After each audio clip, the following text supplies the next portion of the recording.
નમસ્કાર, world inbox YouTube channel પર હું નયન બોગરા આપનું સ્વાગત કરું છું. કવિ મકરંદ દવે લખે, ગમતું મળે તો અલ્યા ગુંજે ન ભરીએ, ગમતું મળે તો અલ્યા ગુંજે ન ભરીએ, ગમતાનું કરીએ ગુલાલ. એટલે આપણને ગમતું મળ્યું હોય તે ખીચામાં નહીં નાખવાનો, તેનો ગુલાલ કરવાનો, ચારે બાજુ વહેંચવાનું. તો ચાલો મિત્રો, ચારે બાજુ વહેંચીએ ગુજરાતી સાહિત્યના એવા જ મહત્વના પ્રશ્નો. તો ડેઇલી 5 સિરીઝ અંતર્ગત આ 5 પ્રશ્નો ગુજરાતી સાહિત્યના છે તેની ચર્ચા કરીએ. તો પહેલો જ પ્રશ્ન તમારા માટે આવી ગયો છે. પ્રશ્ન છે, હાલમાં ગુજરાતી સાહિત્ય પરિષદના પ્રમુખ કોણ છે? હાલમાં ગુજરાતી સાહિત્ય પરિષદના પ્રમુખ કોણ છે? 4 ઓપ્શન છે. સિતાંશુ યશસ્ચંદ્ર મહેતા, ચંદ્રકાંત ટોપીવાળા, પ્રકાશ ન શાહ, ગોવર્ધન રામ ત્રિપાઠી. 4 ઓપ્શન છે. સિતાંશુ યશસ્ચંદ્ર, ચંદ્રકાંત ટોપીવાળા, પ્રકાશ ન શાહ અને ગોવર્ધન રામ ત્રિપાઠી. ગુજરાતી સાહિત્ય પરિષદ નામની સંસ્થા, જેની સ્થાપના 1905માં રણજીતરામ વાવાભાઈ મહેતા દ્વારા અમદાવાદમાં કરવામાં આવી. આ ગુજરાતી સાહિત્ય પરિષદની સ્થાપના રણજીતરામ વાવાભાઈ મહેતાએ 1905માં કરી. દર 2 વર્ષે સાહિત્ય પરિષદના પ્રમુખ બદલાતા હોય છે. 1905માં સૌ પ્રથમ અધિવેશનમાં ગુજરાતી સાહિત્ય પરિષદના પ્રમુખ હતા ગોવર્ધન રામ ત્રિપાઠી. આપણને પૂછ્યા છે હાલના, એટલે પ્રથમ પ્રમુખ હતા ગોવર્ધન રામ માધવરામ ત્રિપાઠી 1905માં. 1905માં સૌ પ્રથમ પ્રમુખ ગોવર્ધન રામ ત્રિપાઠી. પૂછ્યા છે હાલના પ્રમુખ. હવે આ પરિષદમાં પ્રમુખની ચૂંટણી થતી હોય અને એમાં ચૂંટાતા હોય છે પ્રમુખ. તો છેલ્લે આમ તો 2018 સુધી કોણ હતા? જો આ ગોવર્ધન રામ ત્રિપાઠી નીકળી ગયા, એ પ્રથમ પ્રમુખ હતા. 2018 સુધી પ્રમુખ હતા ચંદ્રકાંત ટોપીવાળા. 2018 સુધી હતા ચંદ્રકાંત ટોપીવાળા. આ ચંદ્રકાંત ટોપીવાળા 2018માં પૂરું થયું એમનો કાર્યકાળ. એટલે 2018 થી લઈને 2020 સુધી, ક્યાં સુધી? 2018 થી 2020 સુધી સાહિત્ય પરિષદના પ્રમુખ તરીકે આપણે ત્યાં આવે છે સિતાંશુ યશસ્ચંદ્ર મહેતા. આ સિતાંશુ મહેતા 2020 સુધી હતા. 2020ના અંત સુધી સિતાંશુ યશસ્ચંદ્ર હતા. અને હાલમાં એટલે કે હવે પછીથી 2021 થી ગુજરાતી સાહિત્ય પરિષદના પ્રમુખ તરીકે નવા પ્રમુખ ચૂંટાયા છે અને એ છે પ્રકાશ ન શાહ. એટલે હાલમાં ગુજરાતી સાહિત્ય પરિષદના પ્રમુખ પ્રકાશ ન શાહ છે. એટલે કે 2021 થી, ક્યારથી આ સમયગાળો ખાસ યાદ રાખજો, 2021 થી પ્રકાશ ન શાહને ગુજરાતી સાહિત્ય પરિષદના પ્રમુખ તરીકે ચૂંટવામાં આવ્યા છે. 2020 સુધી સિતાંશુ યશસ્ચંદ્ર, 2018 સુધી ચંદ્રકાંત ટોપીવાળા અને સૌ પ્રથમ પ્રમુખ 1905માં હતા ગોવર્ધન રામ માધવરામ ત્રિપાઠી. આ ગુજરાતી સાહિત્ય પરિષદ દ્વારા એક સામયિક ચલાવવામાં આવે છે અને એ સામયિક છે પરબ. પરબ નામનું માસિક દર મહિને પ્રગટ કરવામાં આવે છે, જે હાલમાં પણ ચાલુ છે. પરીક્ષામાં પ્રશ્ન પૂછાય કે પરબ સામયિકના હાલના તંત્રી કોણ છે? જેવી રીતે હાલના પ્રમુખ પૂછ્યા, એવી જ રીતે પ્રશ્ન પૂછાય કે પરબ સામયિકના હાલના તંત્રી કોણ છે? તો પરબ સામયિકના હાલના તંત્રી છે યોગેશ જોશી. અત્યારે પરબ સામયિક ચાલે છે યોગેશ જોશી. રણજીતરામ મહેતાએ સ્થાપેલી ગુજરાતી સાહિત્ય પરિષદ. આમ તો અમદાવાદમાં સાહેબ એમણે 2 સંસ્થાઓ સ્થાપેલી. એક સંસ્થા છે ગુજરાતી સાહિત્ય સભા, જે 1904માં સ્થપાય. 1904માં ગુજરાતી સાહિત્ય સભા સ્થપાય. ગુજરાતી સાહિત્ય સભા દ્વારા રણજીતરામ સુવર્ણચંદ્રક આપવામાં આવે છે. એ રણજીતરામ સૌ પ્રથમ રણજીતરામ સુવર્ણચંદ્રક કસુંબલ રંગના ગાયક તરીકે જાણીતા બનેલા આપણા લોક સાહિત્યના જાણતલ અને મરમી એવા ઝવેરચંદ મેઘાણીને સૌ પ્રથમ 1928માં મળેલો. અને છેલ્લે જેમને સાહિત્ય આમ તો વારસામાં મળેલું છે એવા જય ભીખુ બાલાભાઈ દેસાઈના દીકરા કુમારપાળ દેસાઈને છેલ્લો રણજીતરામ સુવર્ણચંદ્રક મળેલો છે. તો આ પ્રશ્ન છે ગુજરાતી સાહિત્ય પરિષદના હાલના પ્રમુખ પ્રકાશ ન શાહ 2021 થી. ચાલો ત્યાર પછીના પ્રશ્નની ચર્ચા કરીએ.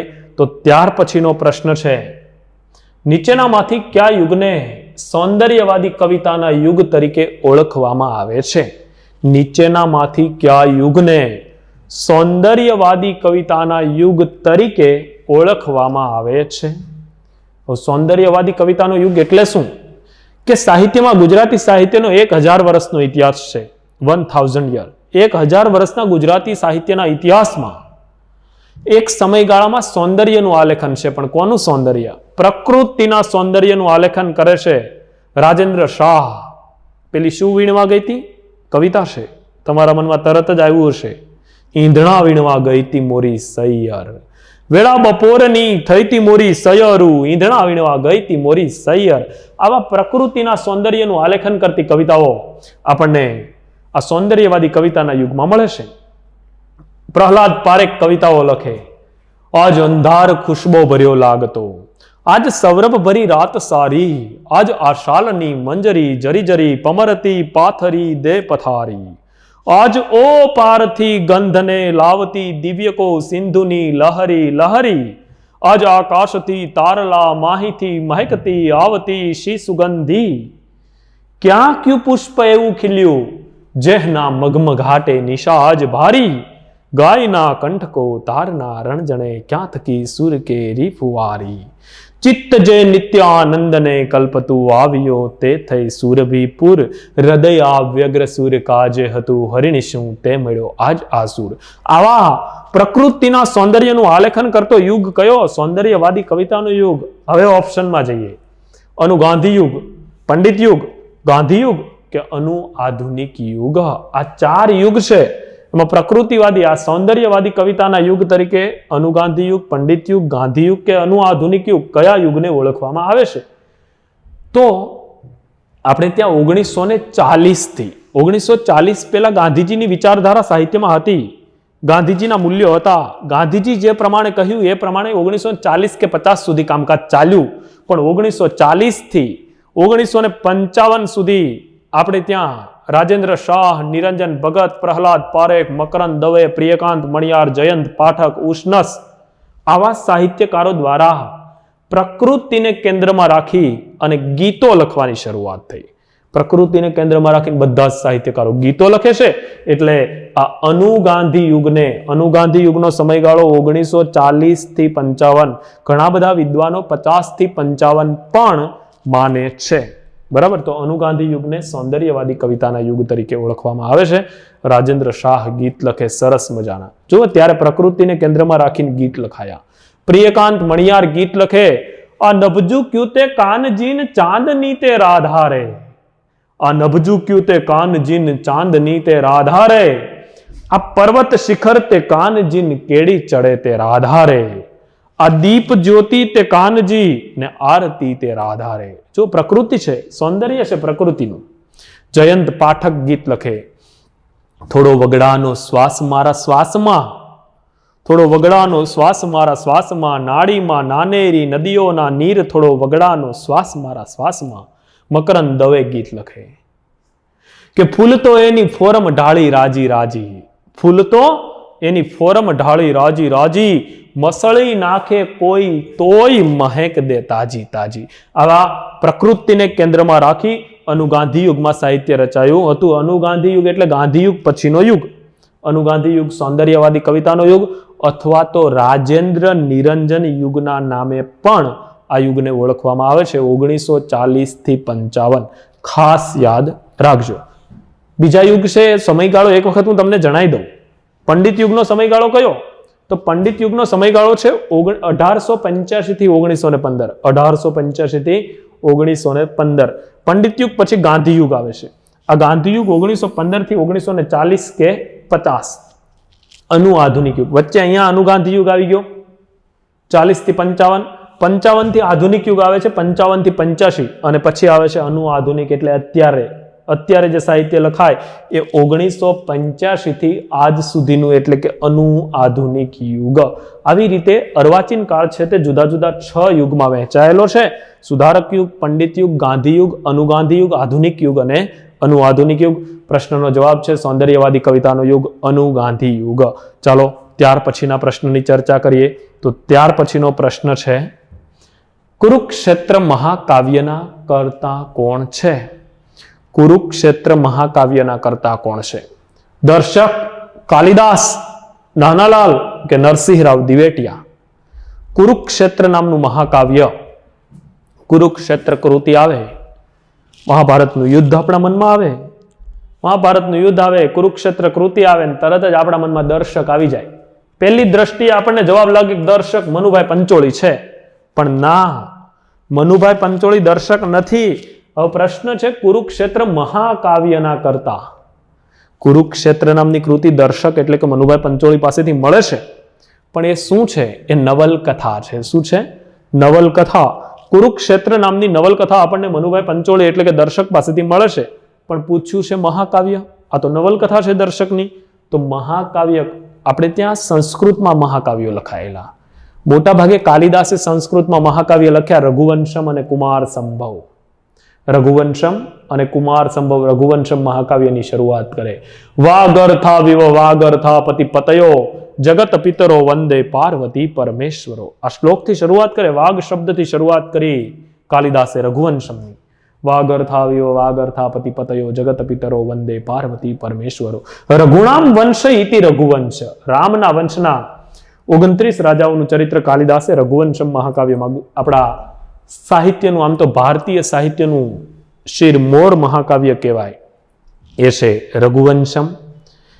છેક મનુના વંશથી રામનો વંશ ચાલે છે, કે મનુ પછી દિલીપ, દિલીપનો પુત્ર અજ, પછી તો આખું શ્રેણી ચાલે છે એમને, કે દિલીપ ને અજ, અજનો દશરથ, દશરથનો રામ, રામનો કુશ, એમ કરતા કરતા રઘુવંશ છેલ્લે અગ્નિવર્ણ સુધી, રાજા સુધી ચાલે છે. એવા મહાકાવ્યો આપણને કાલિદાસ પાસેથી સંસ્કૃતમાં મળે છે, ગુજરાતીમાં નહીં. ગુજરાતીમાં કાલિદાસે સંસ્કૃતમાં મહાકાવ્યો લખ્યા. ગુજરાતીમાં મહાકાવ્ય લખવાનો પ્રયત્ન થયો છે, પણ સફળ નથી રહ્યા. એટલા બધા આ જેવી રીતે કાલિદાસના મહાકાવ્યો પ્રસિદ્ધિ પામ્યા, એવા ગુજરાતીના મહાકાવ્યો પ્રસિદ્ધ પામ્યા નથી. પણ ગુજરાતીમાં મહાકાવ્ય લખવાનો પ્રયત્ન આપણે ત્યાં નાહનાલાલે કર્યો હતો. નાહનાલાલ એટલે આપણા કવિ દલપતરામના દીકરા નાહનાલાલ દલપતરામ તરવાડી. નાહનાલાલે કુરુક્ષેત્ર નામના મહાકાવ્ય લખવાનો પ્રયત્ન કર્યો. એટલે આ પ્રશ્નનો જવાબ છે કુરુક્ષેત્ર મહાકાવ્યના કર્તા કોણ છે? તો નાહનાલાલ. નાહનાલાલ દલપતરામ તરવાડી અમદાવાદમાં જન્મેલા દલપતરામના દીકરા. નાહનાલાલે દલપતરામને કવિશ્વરનું બિરુદ આપ્યું. તો પાછા નાહનાલાલે નીચામાં ઉતરે નહીં હો સાહેબ. નાહનાલાલ કે બાપા કવિશ્વર છે ને, તો આપણે કવિવર. પોતાની ઓળખ આપે કવિવર, કે બાપા કવિશ્વર તો આપણે કવિવર. પ્રેમ ભક્તિ ડોલન શૈલીના ઘડવૈયા તરીકે ઓળખાયા નાહનાલાલ. નાહના નારા રાસ જેવી શ્રેષ્ઠ કૃતિઓ આપણને નાહનાલાલ પાસેથી મળે. કવિતાઓ લખે. કેવી કવિતાઓ? પ્રેમ શૌર્યની કવિતાઓ, પ્રેમ ભક્તિની કવિતાઓ. કે સિંહને શસ્ત્ર શાહ, વીરને મૃત્યુ શાહ. સિંહને શસ્ત્રની જરૂર ના પડે અને વીર વ્યક્તિને મૃત્યુનો ડર ના લાગે, આવી શ્રેષ્ઠ કવિતાઓ લખે છે. સિંહને શસ્ત્ર શાહ, વીરને મૃત્યુ શાહ. પાર્થને કહો ચઢાવે બાણ, હવે તો યુદ્ધ એ જ કલ્યાણ. પાર્થને કહો ચઢાવે બાણ, પણ આપણે શું કરવાનું? હવે તો જીપીએસસી એ જ કલ્યાણ. આપણું કલ્યાણ તો એમાં છે કે પાર્થને કહો ચઢાવે બાણ, હવે તો યુદ્ધ એ જ કલ્યાણ. કવિતાઓ લખે. પ્રાર્થના તરીકે સ્વીકારી નાહનાલાલની કવિતા આપણે. શિખરીણી છંદનું ઉદાહરણ. અસત્યો માહેથી પ્રભુ પરમ સત્ય તું લઈ જા, ઊંડા અંધારેથી પ્રભુ પરમ તેજે તું લઈ જા. આવી કવિતાઓ નાહનાલાલ પાસેથી પ્રાપ્ત થાય છે. તો આ નાહનાલાલે કુરુક્ષેત્ર મહાકાવ્ય લખવાનો પ્રયત્ન કર્યો હતો. એટલું બધું પ્રસિદ્ધિ નથી પામ્યું, પણ કુરુક્ષેત્ર મહાકાવ્યના કરતા તો નાહનાલાલ જ ગણાય છે. દર્શક કુરુક્ષેત્ર નવલકથા. કાલિદાસે તો ઋતુ સંહાર, મેઘદૂત આવા ઘણા બધા પુસ્તક આપ્યા, પણ કુમાર સંભવ અને રઘુવંશમ મહાકાવ્ય.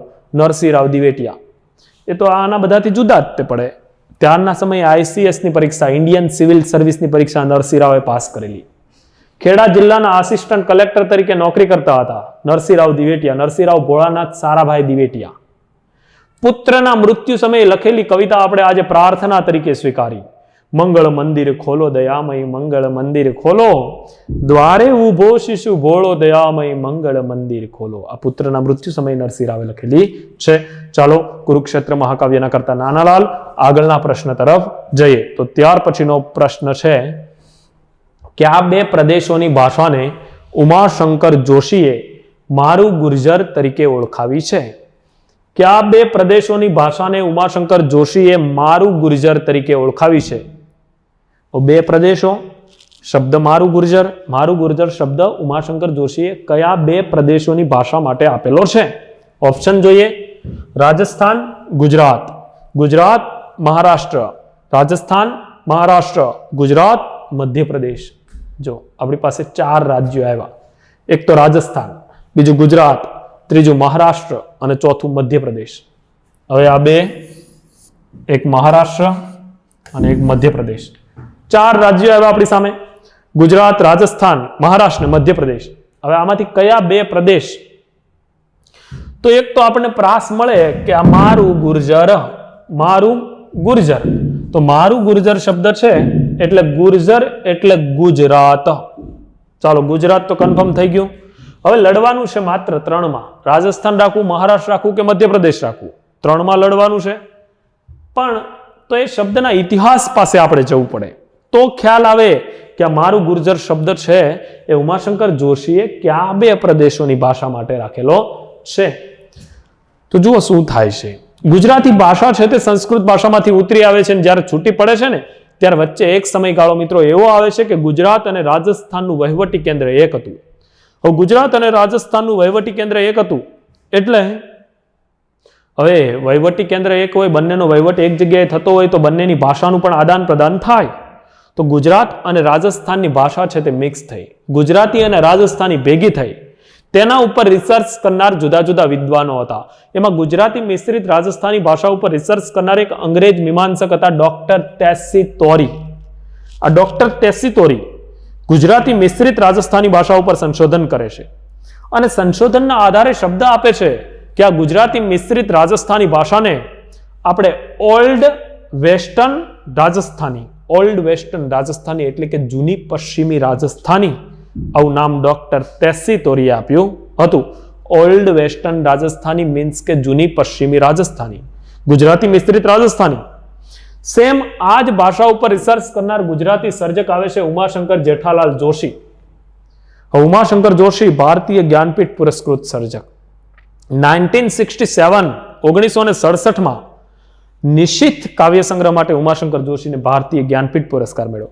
આ ઉમાશંકર જોશીએ ગુજરાતી મિશ્રિત રાજસ્થાની ભાષા ઉપર રિસર્ચ કર્યું, સંશોધન કર્યું અને એ સંશોધનના આધારે શબ્દ આપ્યો મારું ગુર્જર. ગુજરાત રાજસ્થાન ઉપર રાજસ્થાની અને ગુજરાતી ભેગી કરી મારું ગુર્જર શબ્દ કેમ આપ્યો? હાલો, ગુજરાત ગુર્જર એટલે તો ગુજરાત, આ તો ભેગું થઈ ગયું. ગુર્જર એટલે ગુજરાત ભેગું થઈ ગયું, પણ હારું આ મારું પાછું રાજસ્થાનને કેમ લાવવું? તો રાજસ્થાનનો પ્રદેશ મિત્રો મારવાડ. જુઓ, ઘણા બધા ઊંધો અર્થ કરતા હોય કે આ મારું એટલે શું કરે? મારું એટલે મારું પોતાનું છે જ, પણ એવું કરવાનું નથી. મારું ગુજરાત આવો અર્થ કરે, પણ મારું ગુજરાત નથી. મારું એટલે રાજસ્થાનનો પ્રદેશ મારવાડ. મારું એટલે રાજસ્થાનનો પ્રદેશ મારવાડ. આ મારવાડ અને ગુજરાતની ભાષા જુઓ, મારું એટલે રાજસ્થાનનો પ્રદેશ થાય મારવાડ, એટલે મારવાડ અને ગુજરાત. મારવાડ એટલે રાજસ્થાન, એટલે જવાબ આવશે રાજસ્થાન અને ગુજરાત. મારું ગુર્જર એટલે મારવાડ અને રાજસ્થાનની ભાષાને શબ્દ આપ્યો મારું ગુર્જર. જવાબ છે રાજસ્થાન અને ગુજરાત. ઉમાશંકર જોશી કેવો સિદ્ધહસ્ત કવિ. કવિતાઓ લખે સાહેબ કે મળતા મળી ગઈ મોંઘેરી ગુજરાત. શું કે છે? મળતા મળી ગઈ મોંઘેરી ગુજરાત, ગુજરાત મોરી મોરી રે, ભારતની ભોમમાં જાજેરી ગુજરાત, ગુજરાત મોરી મોરી રે. આવી સરસ રચનાઓ આપણને કવિ ઉમાશંકર જેઠાલાલ જોશી પાસેથી પ્રાપ્ત થાય છે. ઉમાશંકર જોશીએ ગુજરાત અને રાજસ્થાનનું વહીવટી કેન્દ્ર એક હતો એટલે ગુજરાતી મિશ્રિત રાજસ્થાની ભાષા ઉપર રિસર્ચ કર્યું અને શબ્દ આપ્યો મારું ગુર્જર. બરાબર છે? તો જવાબ આવશે કયા 2 પ્રદેશોની ભાષાને ઉમાશંકર જોશીએ મારું ગુર્જર તરીકે ઓળખાવી? તો રાજસ્થાન અને ગુજરાત. ત્યાર પછીનો પ્રશ્ન જેની આપણે ચર્ચા કરીએ, કવિતા છે, પંક્તિ છે અને એ પંક્તિના કર્તાનું નામ એટલે કે સર્જકનું નામ પૂછ્યું છે. મને એ જ સમજાતું નથી કે શાને આવું થાય છે, કવિતાના કર્તા કોણ છે? મને એ જ સમજાતું નથી કે શાને આવું થાય છે, કવિતાના કર્તા કોણ છે? 4 તખલ્લુસ લખેલા છે, ઉપનામ લખેલા છે. શૈદા, વેશમપાયન, બેફામ અને ઘાયલ. 4 સર્જકો. શૈદા હરજી લવજી દામાણી, વેશમપાયન કરસનદાસ માણેક, બેફામ એટલે બરકત અલી વિરાણી અને ઘાયલ એટલે અમૃતલાલ ભટ્ટ.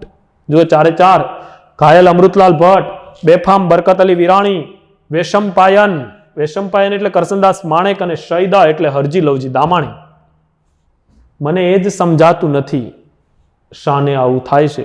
શૈદાની એક પંક્તિ આવી છે, જો આ ઘાયલ નથી, બેફામ નથી, ઘાયલ નથી, બેફામ નથી. હવે તકલીફ આપણને આ બેમાં રહે, શૈદા અને વેશમપાયન. કેમ કે એક પંક્તિ એવી પણ મળે કે મને એ જોઈને હસવું 1000 વાર આવે. આવી પંક્તિ એક મળે છે. હારું, આ બેમાંથી કોણ છે એ તકલીફ છે. મને એ જોઈને હસવું 1000 વાર આવે, પ્રભુ આ તારા બનાવેલા આજે તને બનાવે. આવી પંક્તિ મળે છે.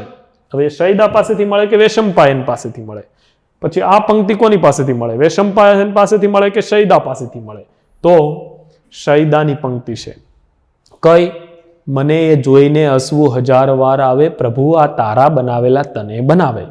તો મને એ જ સમજાતું નથી કવિતાના કરતા છે વેશમપાયન મીન્સ કે કરસનદાસ માણેક. કરસનદાસ માણેક પાસેથી કવિતા મળે છે કે મને એ જ સમજાતું નથી કે શાને આવું થાય છે. જુઓ, તત્કાલીન સમાજની પરિસ્થિતિનું આલેખન કરે છે. ગાંધીજીના મૂલ્યો ઝીલેલા છે કવિએ. ગાંધીજીએ કહ્યું ગરીબોની વેદનાને વાચા આપો. કવિએ ગરીબોની વેદનાને વાચા આપી છે. વેશમપાયન એટલે કરસનદાસ માણેક.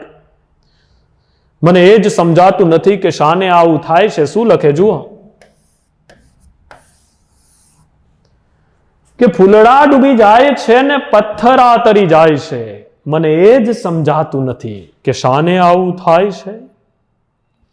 આગળ લખે શું કે છે કે દેવડીએ દંડાઈ ચોર મુઠ્ઠી જારના. દેવડીએ દંડાઈ એટલે પેલા આપણે ત્યાં ચોરી કરતો ચોર પકડાય ને, તો દેવડીએ એટલે કે એને ચોકમાં ફાંસીના ફંદે લટકાડવામાં આવતો હતો.